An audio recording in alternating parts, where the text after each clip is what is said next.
ಮಾಡ್ಕೊಳ್ಳೋದೇ ಒಂದು, ನಾನು ಅಲ್ಲಿ ಇದನ್ನ ಮಾಡಿದ್ದೀನಿ, ಇಲ್ಲ ಅದನ್ನ ಮಾಡಿದ್ದೀನಿ. ಮತ್ತೊಂದು ವಿಡಿಯೋಗೆ ಎಲ್ಲರಿಗೂ ಕೂಡ ಸ್ವಾಗತ. ವೀಕ್ಷಕರೇ, ಪ್ರತಿಯೊಬ್ಬರ ಮನಸ್ಸಲ್ಲೂ ಕೂಡ ಬಿಗ್ ಬಾಸ್ ಶುರುವಾದಾಗಿಂದ ಇವತ್ತಿನವರೆಗೂ ಕೂಡ, ಬಿಗ್ ಬಾಸ್ ಮುಗಿಯೋವರೆಗೂ ಕೂಡ ಒಂದು ಸಂದೇಹ, ಒಂದು ಪ್ರಶ್ನೆ ಪ್ರತಿಯೊಬ್ಬರಲ್ಲೂ ಕೂಡ ಬಿಗ್ ಬಾಸ್ ನೋಡ್ತಿರೋರಲ್ಲಿ ಕಾಡ್ತಾನೆ ಇರುತ್ತೆ. ಅದೇನಂತಂದ್ರೆ, ಬಿಗ್ ಬಾಸ್ ಅಲ್ಲಿ ತಾವೇ ನನ್ನ ಮನೆಯಿಂದ ಹೊರಗಡೆ ಹೋಗ್ತೀನಿ ಅಂತ ಹೊರಗಡೆ ಹೋಗಿದ್ದಂಥವ್ರು ಯಾರು ಅಂತಂದ್ರೆ ಚಂದ್ರಪ್ರಭಾ ಕ್ಯಾಪ್ಟನ್ ಆದ ತಕ್ಷಣನೇ ನಾನು ಮನೆಯಿಂದ ಹೊರಗಡೆ ಹೋಗ್ತೀನಿ ಸರ್, ನನ್ನನ್ನು ಕಳಿಸಿ ಅಂತ ಹೇಳಿದ ತಕ್ಷಣ ಸುದೀಪ್ ಅವರು ಅವ್ರಿಗೆ ಜಾಸ್ತಿ ಏನು ಹಿಂದೆ ಮುಂದೆ ಮಾತಾಡ್ದೇನೆ ಆಲ್ರೆಡಿ ಮನೆಗೆ ವಾಪಸ್ ಕಳಿಸ್ಬಿಟ್ಟಿದ್ದಾರೆ. ಕಳಿಸಿ ಒಂದು 2 ತಿಂಗಳು ಹತ್ತತ್ರ ಮುಗ್ದೋಗಿದೆ. ಆದರೆ ಇದೇ ನಮ್ಮ ಧ್ರುವಂತು ಎಷ್ಟೋ ಬಾರಿ ಅವರು ಒಂದ್ಸಾರಿ ಕೇಳಿದ್ರು, ಯಾರು ಚಂದ್ರಪ್ರಭಾ. ಆದರೆ ಧ್ರುವಂತ್ ಅವರು ಎಷ್ಟೋ ಬಾರಿ ನನ್ಗೆ ಇಲ್ಲಿರೋಕೆ ಇಷ್ಟ ಇಲ್ಲ, ಇಲ್ಲಿರೋರ ವ್ಯಕ್ತಿತ್ವ ಸರಿ ಇಲ್ಲ, ಇಲ್ಲಿ ನನಗೆ ಯೋಗ್ಯತೆಗೆ ಸರಿ ಬರ್ತಿಲ್ಲ, ನನ್ನ ರೂಟೇ ಬೇರೆ, ನನಗೆ ಸರಿ ಬರ್ತಿಲ್ಲ, ನನ್ನನ್ನು ಕಳಿಸ್ಬಿಡಿ ಬಿಗ್ ಬಾಸ್ ಅಂತ ಎಷ್ಟೋ ಬಾರಿ ಹೇಳ್ತಾ ಇದ್ರು ಕೂಡ, ಕ್ಯಾಮ್ರಾ ಹತ್ರ ಹೋಗಿ ಮಾತಾಡ್ತಿದ್ರು ಕೂಡ, ಬಿಗ್ ಬಾಸ್ ಟೀಮ್ ಆಗಿರ್ಬೋದು, ಸುದೀಪ್ ಅವರಾಗಿರ್ಬೋದು, ಈ ಯಾರು ಧ್ರುವಂತನ್ನ ಹೊರಗಡೆ ಕಳಿಸ್ತಾನೆ ಇಲ್ಲ. ಎಂತಂದ್ರೆ ಧ್ರುವಂತು ನಾನು ಹೋಗಲ್ಲ, ನನಗೆ ಇಲ್ಲಿ ನಾನು ಹೋಗ್ಬೇಕು, ಇಲ್ಲಿ ನನಗೆ ಇಷ್ಟ ಆಗ್ತಿಲ್ಲ, ನನಗೆ ಸರಿ ಬರ್ತಿಲ್ಲ ಅಂತ ಎಷ್ಟೇ ಬಾರಿ ಸುದೀಪ್ ಅವರಾಗಿರ್ಬೋದು ಕ್ಯಾಮ್ರಾ ಹತ್ರ ಹೋಗಿ ಬಿಗ್ ಬಾಸ್ ಕೇಳ್ಕೊಂಡ್ರು ಕೂಡ ಬಿಗ್ ಬಾಸ್ ಆಗಿರ್ಬೋದು ಸುದೀಪ್ ಅವ್ರು ಕಳಿಸ್ತಾ ಇಲ್ಲ. ಆದರೆ ಚಂದ್ರಪ್ರಭು ಅವರು ಒಂದೇ ಸಾರಿ ಕೇಳ್ಕೊಂಡ ತಕ್ಷಣನೇ ಮನೆಯಿಂದ ಹೊರಗಡೆ ಕಳಿಸಿರೆ. ಇದು ಎಲ್ಲರಿಗೂ ಕೂಡ ಆ ಟೈಮಿಂದ ಒಂದು ಕ್ಯೂರಿಯಾಸಿಟಿ, ಒಂದು ಅನುಮಾನ ಇತ್ತು.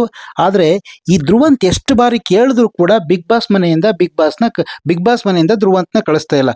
ಇದೇ ಸುದೀಪ್ ಅವರಿದ್ದ ಕೇಳ್ಕೊಂಡಾಗ, ಸುದೀಪ್ ಅವರು ಇದ್ದಾಗ ಒಂದು ಬಿಗ್ ಬಾಸ್ ಗಳಿಂದ ಒಂದು ಕಾಲ್ ಬರುತ್ತೆ. ಅದು ಧ್ರುವಂತ್ ಅವರ ತಂದೆ ವಾಯ್ಸ್ ಕೇಳಿದ ತಕ್ಷಣ, ನೀ ಚೆನ್ನಾಗಿ ಆಡ್ತಾ ಇದೆಯಪ್ಪ ಆಟವ, ಸೂಪರಾಗಿ ಆಡ್ತಾ ಇದೆಯಾ, ನಮಗೆಲ್ಲ ಖುಷಿ ಆಗ್ತಾ ಇದೆಯಾ, ನೀನು ಗೆಲ್ತೀಯಾ, ಫಿನಾಲೆವರೆಗೂ ಹೋಗ್ತೀಯಾ, ಚೆನ್ನಾಗಿ ಆಡು ಅಂತೇಳಿ ತಂದೆ ವಾಯ್ಸ್ನ ಕೇಳಿಸಿದ ತಕ್ಷಣ ಧ್ರುವಂತ್ ಒಂದು ರೀತಿ ಸೈಲೆಂಟ್ ಆಗ್ಬಿಡ್ತಾರೆ. ಅಂದರೆ ಧ್ರುವಂತ್ ಅದು ಕೇಳಿದ ತಕ್ಷಣ ಸ್ವಲ್ಪ ದಿವಸ ಸುಮ್ಮನೆ ಆಗಿರ್ತಾರೆ. ಇಲ್ಲ, ನಾನು ಹೋಗ್ಬೇಕು ಅಂತ ಅನ್ಕೊಂಡಿದ್ದೆ, ನನ್ನ ತಂದೆಯ ಮಾತನ್ನ ಕೇಳಿಸಿ ನನಗೆ ಬಿಗ್ ಬಾಸ್ ಆಗಿರ್ಬೋದು, ಸುದೀಪ್ ಸರ್ ಅವ್ರು ಆಗಿರ್ಬೋದು ನನಗೆ ಇನ್ನಷ್ಟು ಚೈತನ್ಯ ಕೊಟ್ಟಿದ್ದಾರೆ, ಪುಷ್ಟಿ ಕೊಟ್ಟಿದ್ದಾರೆ, ನಾನು ಇಲ್ಲೇ ಇರ್ತೀನಿ, ಆಡ್ತೀನಿ ಅಂತ ಹೇಳ್ತಾರೆ. ಮತ್ತೆ ನಾನು ಹೋಗ್ತೀನಿ, ನನಗೆ ಇಲ್ಲಿ ಸರಿ ಬರೋದಿಲ್ಲ, ಹೊರಟೋಗ್ತೀನಿ ಅಂತಾರೆ. ಆದರೆ ಮನೆಯಿಂದ ಹೊರಗಡೆ ಅವ್ರು ಕಾಲಾಗ್ತಾ ಇಲ್ಲ. ಆದರೆ ಇದೇ ಚಂದ್ರಪ್ರಭಾ ಯಾರು ಬೇಡ ಅಂದ್ರೂ ಕೂಡ ವಾಪಸ್ ಮನೆಯಿಂದ ಹೊರಗಡೆ ಹೋಗೋದಕ್ಕೆ ತುದಿಗಲ್ಲಿ ನಿಂತು ಆಚೆಗೆ ಹೊರಟಾಗ್ತಿದ್ರು. ಆದರೆ ಅಲ್ಲಿದ್ದಂಥ ಎಷ್ಟೋ ಜನ ಪ್ರಭಾ ಅವ್ರನ್ನ ತಡೆದು ಎಷ್ಟೋ ಜನ ಏನೇನು ಮಾಡಿದ್ರು ಕೂಡ ಹೋಗ್ಬೇಡ ಅಂತ ಹೇಳಿದ್ರು ಕೂಡ ಅವ್ರು ಹೋಗಕ್ಕೆ ರೆಡಿ ಇದ್ರು. ಅವರೇ ವಾಪಸ್ ಹೊರಗಡೆ ಬಂದ್ಮೇಲೆ ಸರಿ ಅಂದ್ಬಿಟ್ಟು ಅವ್ರನ್ನ ವಾಪಸ್ ಕಳಿಸಿದ್ರು.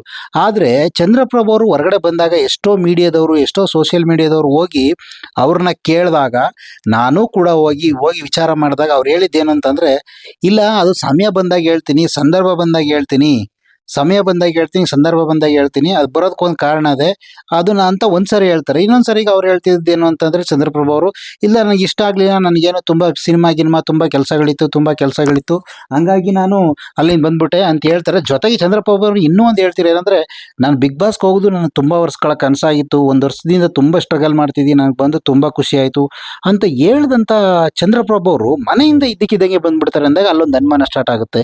ಇಲ್ಲಿ ಬಿಗ್ ಬಾಸ್ ಏನೋ ಒಂದು ಟ್ವಿಸ್ಟ್ ಇದೆ ಅಂತ. ಯಾಕೆಂದ್ರೆ ಸಮಯ ಬಂದಾಗ ಹೇಳ್ತೀನಿ ಅಂತ ಅವ್ರು ಎಷ್ಟೋ ಬಾರಿ ಹೇಳಿದವ್ರೆ. ಆಮೇಲೆ ಇದ್ದಕ್ಕಿದ್ದಂಗೆ ಯಾರು ಕೂಡ ಎಕ್ಸ್ಪೆಕ್ಟೇ ಮಾಡಿರಲಿಲ್ಲ, ಇದ್ದಕ್ಕಿದ್ದಂಗೆ ವಾಪಸ್ ಕಳಿಸ್ಬಿಟ್ಟಿದ್ರು.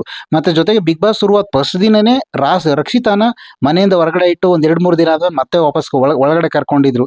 ಈ ಥರದ ಹಲವಾರು ಬದಲಾವಣೆಗಳು ಬಿಗ್ ಬಾಸ್ ಕನ್ನಡ ಸೀಸನ್ಲಿ ತುಂಬ ನಡೀತಿದೆ, ಕನ್ನಡ ಒಂದು ಲ್ಯಾಂಗ್ವೇಜಲ್ಲಿ. ಜೊತೆಗೆ ಈ ಧ್ರುವಂತ್ ಹೋಗ್ತೀನಿ ಅಂದ್ರು ಕೂಡ ಹೋಗ್ತೀನಿ ಅನ್ನೋರಿಗೆ ಅವ್ರ ತಂದೆ ಕಡೆಯಿಂದ ಒಂದು ವಾಯ್ಸನ್ನು ಕೇಳಿಸಿ ಒಂದು ರೀತಿ ಆತ್ಮಸ್ಥೈರ್ಯ ಬರೋ ರೀತಿ ಮಾಡ್ತಾರೆ. ಜೊತೆಗೆ ಮತ್ತೆ ಅದಾದ ಒಂದು 2-3 ದಿನ ಬಿಟ್ಟು ಒಂದು ವಾರ ಆದ್ಮೇಲೆ ಮತ್ತೆ ಧ್ರುವಂತ್ ನಾನು ವಾಪಸ್ ಹೊರಟೋಗ್ತೀನಿ, ಇಲ್ಲಿರೋ ಸರಿ ಬರ್ತಿಲ್ಲ, ಇಲ್ಲಿರೋ ಯಾವ ಕಂಟೆಸ್ಟೆಂಟ್ಗಳು ಕೂಡ ಅವ್ನು ಸರಿ ಹೋಗ್ತಿಲ್ವಂತೆ. ಆ ಥರ ಹೇಳಿದ್ಮೇಲೂ ಕೂಡ ಜೊತೆಗೆ ಈ ರಕ್ಷಿತಾ ಮತ್ತೆ ಧ್ರುವಂತು ಸಿಕ್ಕಾಪಟ್ಟೆ ಜಗಳ ಆಗ್ತಿದ್ರು ಕೂಡ ಇವನು ಎಲ್ಲಿವರೆಗೆ ತಗೋ ಕೂರ್ಸಿದ್ರು ಅಂದ್ರೆ, ಬಿಗ್ ಬಾಸ್ ಮಾಡೋ ಕೆಲಸವನ್ನ ಧ್ರುವಂತ್ ಕೈಲಿ ಮಾಡಿಸಿದ್ರು ಸ್ವಲ್ಪ ದಿವಸ, ಒಂದು ವಾರ ಪೂರ್ತಿ. ಹೇಗೆ ಅಂತಂದ್ರೆ ನೀವೆಲ್ಲ ನೋಡಿದ್ದೀರಾ. ಏನಂತಂದ್ರೆ, ಮತ್ತೆ ಇವ್ರನ್ನ ರಕ್ಷಿತಾನ ಮತ್ತೆ ಧ್ರುವಂತನ್ನ ಇಬ್ಬರನ್ನು ಕೂಡ ಈ ಸರ್ ನಾಮಿನೇಷನ್ ಆಗಿ ಮನೆಯಿಂದ ಹೊರಗಡೆ ಕಳಿಸ್ತಾ ಇದೀವಿ ಅಂತ ಕಳಿಸಿ ಇದಕ್ಕಿದಾಗ ಎಲ್ರಿಗೂ ಗಾಬರಿ ಆಗೋಯ್ತು. ಇದಕ್ಕಿಂದಾಗ ಇಬ್ಬರನ್ನ ಕಳಿಸ್ಬಿಟ್ಟು, ಆದ್ರೆ ಅವ್ರನ್ನ ಎಲ್ಲೂ ಮನೆಯಿಂದ ಹೊರಗಡೆ ಕಳಿಸ್ತಾನೆ. ಸಪ್ರೇಟ್ ಬಿಗ್ ಬಾಸ್ ಒಂದು ರೂಮಲ್ಲಿ ಇರಿಸಿ, ಅವರು ಒಂದ್ ಕಡೆ ಇರೋದು, ಇನ್ನು ಉಳಿದಂಥವ್ರು ಎಲ್ಲರೂ ಒಳಗಡೆ ಇರೋದು. ಆಗ ಎಲ್ರಿಗೂ ಕೂಡ ಡೌಟ್ ಬಂತು, ಏನಾದ್ರು ಗೇಮ್ ಮಾಡಿರ್ಬೋದಾ? ಇದೇ ಗಿಲ್ಲಿ ಹೇಳಿದ್ರು. ತುಂಬಾ ಜನ ಎಲ್ಲ ಅದೆಲ್ಲ ಹೊಳಿತವ್ರಿಗೆಲ್ಲ, ಏನ್ ಇದಕ್ಕಿದ್ದಂಗೆ ಕಳಿಸ್ಬಿಟ್ರಲ್ಲ ಅಂತ.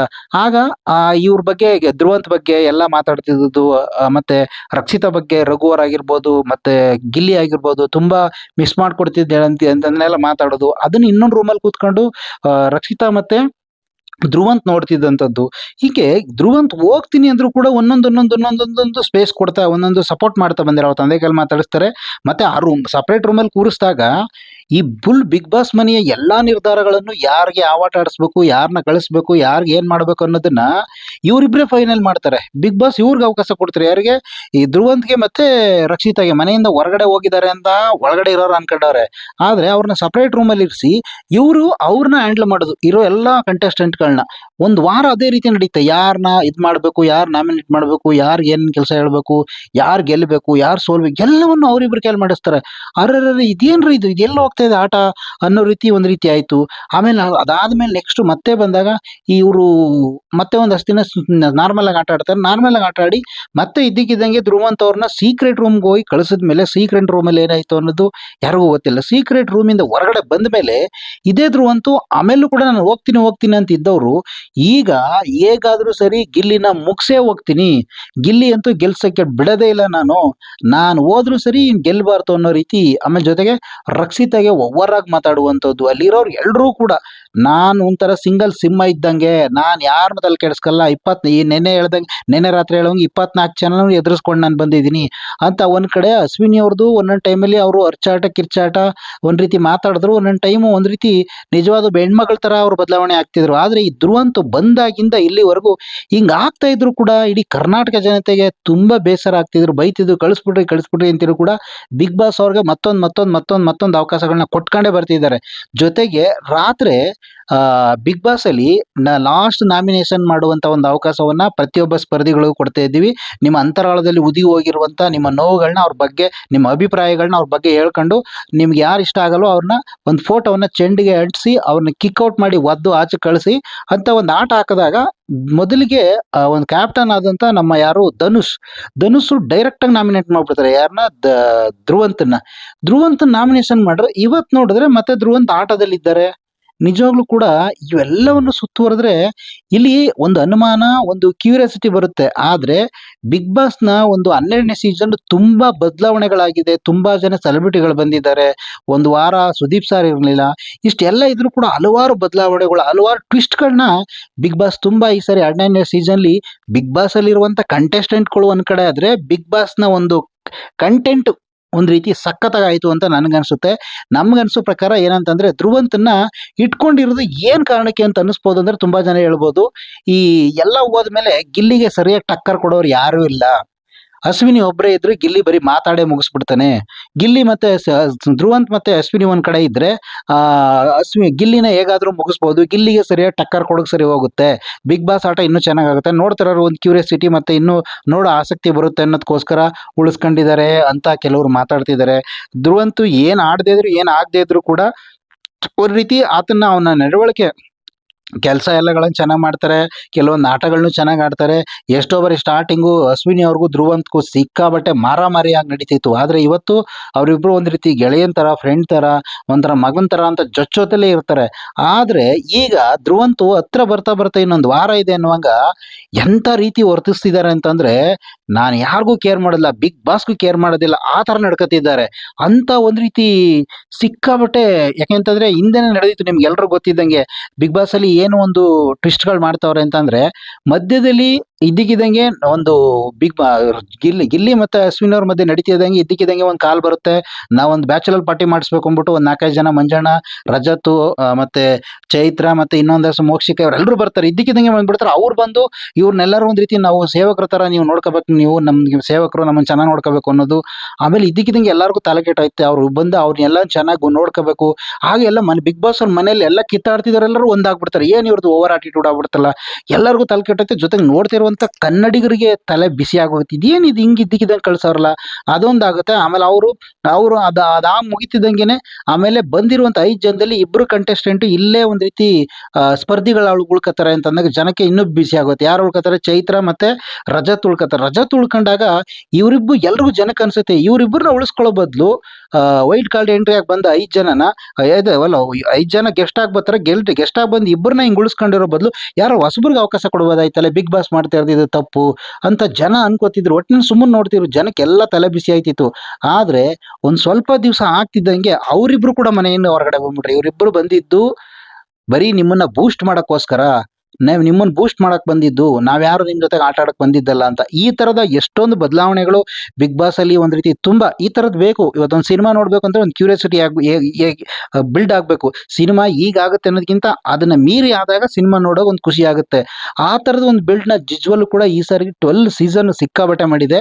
ಆದ್ರೆ ಎಲ್ರಿಗೂ ಕೂಡ ಗಿಲ್ಲಿ ಮೇಲೆ ತುಂಬಾ ನಿರೀಕ್ಷೆ ಇದೆ. ಆದ್ರೆ ನಿರೀಕ್ಷೆ ಇರೋ ಗಿಲ್ಲಿನ ಹೇಗಾದ್ರೂ ಮುಗಿಸ್ಬೇಕು ಅಂತೇಳಿ ಧ್ರುವಂತು ಸಿಕ್ಕಾಬಟ್ಟೆ ಓವರ್ ಆಟಿಟ್ಯೂಡ್ ಆಗಿ ಮಾಡ್ತಿದ್ದಾನೆ ಅಂತ ಜನ ತುಂಬಾ ಜನ ಸೋಷಿಯಲ್ ಮೀಡಿಯಾದಲ್ಲಂತೂ ಸಿಕ್ಕಾಬಟ್ಟೆ ಇದು ಮಾಡ್ತಾರೆ. ಅದರಲ್ಲಂತೂ ರಕ್ಷಿತ್ ಅಂತೂ ನಿನ್ನನ್ನು ಮುಗಿಸ್ತೀನಿ, ಮನೆ ಹೊರಗಡೆಯಿಂದ ಬಂದ್ಮೇಲೆ ನೀನನ್ನು ಬಿಡೋದಿಲ್ಲ ಅನ್ನೋದು, ಮತ್ತೆ ಈ ಧ್ರುವಂತ್ಗೂ ಮತ್ತೆ ಈ ರಘುಗೂ ಸಿಕ್ಕಾಬಟ್ಟೆ ಆಗೋದು, ಹೊರಗಡೆ ಬಾರ ನಾನು ಇನ್ನು ನೋಡ್ಕೊತೀನಿ ಅನ್ನೋದು. ಒಳಗಡೆ ಇದ್ದಾಗ ಎಲ್ಲ ಆಡ್ತಾರೆ, ಹೊರಗಡೆ ಬಂದಾಗ ಅವ್ರು ಏನಾಗ್ತಾರೆ ಸೆಕೆಂಡ್ರಿ ಯಾರು ಮಾಡೋದಿಲ್ಲ, ಅದೊಂದು ಗೇಮ್ ಆಡ್ತಾರೆ. ಆದ್ರೆ ಇಲ್ಲಿ ಒಳಗಡೆ ಹೋಗ್ತೀನಿ ಅಂತಿರೋ ಎಷ್ಟೋ ಸರಿ ಗಿಲ್ಲಿ 1000 ಬಾರಿ ಎಂದಿರ್ಬೋದು ಸೀಸನ್ಲಿ, ಹೋಗ್ತೀನಿ ಅಂದ್ರೂ ಕೂಡ ಹೋಗ್ತಾ ಇಲ್ವಲ್ಲ ನೀನು, ಕಳಿಸ್ಬಿಡಿ ಬಿಗ್ ಬಾಸ್ ಅಂದ್ರೂ ಕೂಡ ಅದಕ್ಕೆ ಬಿಗ್ ಬಾಸ್ ಏನು ರಿಯಾಕ್ಟ್ ಮಾಡ್ತಾ ಇಲ್ಲ. ಈ ನಿರೋ ಒಂದು ವಾರದಲ್ಲಿ ಈ ಚಂದ್ರಪ್ರಭಾ ಹೊರಗಡೆ ಹೋಗಿದ್ದಕ್ಕೂ ಈ ಈ ಧ್ರುವಂತು ಹೋಗ್ತೀನಿ ಅಂತ ಇದ್ರು ಕೂಡ ಬಿಗ್ ಬಾಸ್ ಕಳಿಸ್ತಾ ಇರೋದಕ್ಕೂ, ಬಿಗ್ ಬಾಸ್ ಅಲ್ಲಿ ಬೇಡ ಅಂತ ಎಷ್ಟೋ ಜನ ಓಟ್ ಹಾಕಿ ಹೇಳುವಂತ ಜನ ಕೂಡ ಧ್ರುವಂತ್ನ ಕಳಿಸಿ ಅಂದ್ರೂ ಕೂಡ ಕಳಿಸ್ತೇ ಇಟ್ಕೊಂಡಿರುವಂತದ್ದು. ಈ ಧ್ರುವಂತು ಮತ್ತೆ ಈ ಚಂದ್ರಪ್ರಭಾ ಇವ್ರದ್ದೆಲ್ಲ ಟ್ರಿಕ್ಸ್ಗಳನ್ನ, ಇವರಿಬ್ಬರದು ಏನೋ ಒಂದು ಟ್ರಿಕ್ಸ್ ಇದೆ, ಅದು ಬಯಲಾಗುತ್ತೆ ಅಂತ ಅನ್ಸುತ್ತೆ. ನಿಮಗೇನ್ ಅನ್ಸುತ್ತೆ ಹೇಳಿ. ಯಾಕೆಂತಂದ್ರೆ ಅಶ್ವಿನಿಗೂ ಗಿಲ್ಲಿಗೂ ಒಂದು ಟಕ್ಕಪರ್ ಬರುತ್ತೆ, ಇಬ್ಬರಲ್ಲಿ ಯಾರೋ ಒಬ್ರು ಆಗ್ತಾರೆ ಅಂತ ಅನ್ಕೊಂಡಿದ್ವಿ. ಆದ್ರೆ ಇದ್ರ ಮಧ್ಯದಲ್ಲಿ ಅಶ್ವಿನ್ ಜೊತೆಗೆ ಸೇರ್ಕೊಂಡು ಧ್ರುವಂತು ಸಿಕ್ಕಾಬಟ್ಟೆ ಒಂದ್ ರೀತಿ ಎಲ್ಲ ನೋಡುಗರಿಗಾಗಿರ್ಬೋದು, ಕಂಟೆಸ್ಟೆಂಟ್ಗಳಿಗಾಗಿರ್ಬೋದು, ಅಲ್ಲಿರೋರ್ಗೆ ಯಾರಿಗೂ ಕೂಡ ಧ್ರುವಂತ್ ಇಷ್ಟ ಆಗ್ತಾ ಇಲ್ಲ. ಆ ರೀತಿ ನಡ್ಕೊತಾ ಇರೋದು ನೋಡಿದ್ರೆ ಮೂಲತಃ ನೋಡಕ್ಕೆ ಒಳ್ಳೆ ವ್ಯಕ್ತಿ ತರ ಇರ್ತಾರೆ, ಅವ್ರನ್ನ ಹೊಂದಿರ್ತಾರೆ. ಆದ್ರೆ ಅವ್ರ ನಡವಳಿಕೆಗಳು ಇದ್ದಕ್ಕಿದ್ದಂಗೆ ಬಿಗ್ ಬಾಸ್ ಅಲ್ಲಿ ಏನಾದ್ರು ಒಂದು ಗೌಪ್ಯವಾಗಿ ಏನಾದ್ರು ಹೇಳ್ಕೊಟ್ಟಿದಾರ, ಇವು ಮನೇಲಿ ಈ ತರ ನಡ್ಕೋ ಅಂತ ಗೊತ್ತಿಲ್ಲ ನಿಜವಾಗ್ಲೂ ಕೂಡ. ಅದಕ್ಕಿಂತ ಹೆಚ್ಚಾಗಿ ಮನೆಯಿಂದ ಹೋಗ್ತೀನಿ ಅಂತ ಹೇಳ್ದಂತ ಚಂದ್ರಪ್ರಭನ ಒಂದೇ ಸರಿ ಕಳಿಸ್ತಾರೆ. ಹೋಗ್ತೀನಿ ಅಂತಿರುವಂತ ಇವ್ರನ್ನ ಕಳಗಿಸ್ತಾ ಇಲ್ಲ. ಹಂಗಿರುವಾಗ ಇದು ಏನು ಸೀಕ್ರೆಟ್ ಅಂತ ನಮಗೆ ಗೊತ್ತಿಲ್ಲ. ನಿಮ್ಗೆ ಏನ್ ಅನ್ಸುತ್ತೆ? ನನ್ನ ಒಂದು ಇಮ್ಯಾಜಿನೇಷನ್ ನಿಮ್ಗೆ ಸರಿ ಅನ್ನಿಸ್ತಾ? ನಿಮ್ಗೂ ನಿಮ್ಮ ಆಲೋಚನೆಯಲ್ಲಿ ಯಾವತ್ತಾದ್ರೂ ಬಂದಿದ್ರೆ ಅಥವಾ ಈಗಲೂ ಬರ್ತಿದ್ರೆ ನಿಮ್ಗೆ ಏನ್ ಅನ್ಸುತ್ತೆ? ಇದ್ರ ಏನು ಬಿಗ್ ಬಾಸ್ ನ ಒಂದು ಟ್ರಿಕ್ಸ್ ಇರ್ಬೋದು? ನಿಮ್ಗೆ ಏನ್ ಅನ್ಸುತ್ತೆ ಕಮೆಂಟ್ ಮಾಡಿ. ಇಷ್ಟೊತ್ತವರೆಗೂ ಕೂಡ ನಮ್ಮ ವಿಡಿಯೋ ನೋಡೋದಕ್ಕೋಸ್ಕರ ಥ್ಯಾಂಕ್ ಯು. ಮತ್ತೆ ನಮ್ಮ ಇದೇ ರೀತಿ ಪ್ರತಿಯೊಂದು ಅಪ್ಡೇಟ್ಗೋಸ್ಕರ ನೋಡ್ತಾ ಇರಿ. ದಯವಿಟ್ಟು ಹೊಸದಾಗಿ ನೋಡ್ತಿರುವಂತ ವೀಕ್ಷಕರು ದಯಮಾಡಿ ನೀವೆಲ್ಲರೂ ಕೂಡ ನಮ್ಮ ಚಾನಲ್ನ ಸಬ್ಸ್ಕ್ರೈಬ್ ಮಾಡ್ಕೊಳ್ಳಿ. ಅದೊಂದು ರೀತಿ ನೀವು ಮಾಡೋಕೆ ಸಪೋರ್ಟ್ ಅಂತ ಹೇಳ್ತಾ ಈ ವಿಡಿಯೋನ ಎಲ್ಲಿ ಮುಗಿಸ್ತಾ. ಧನ್ಯವಾದ. Thank you.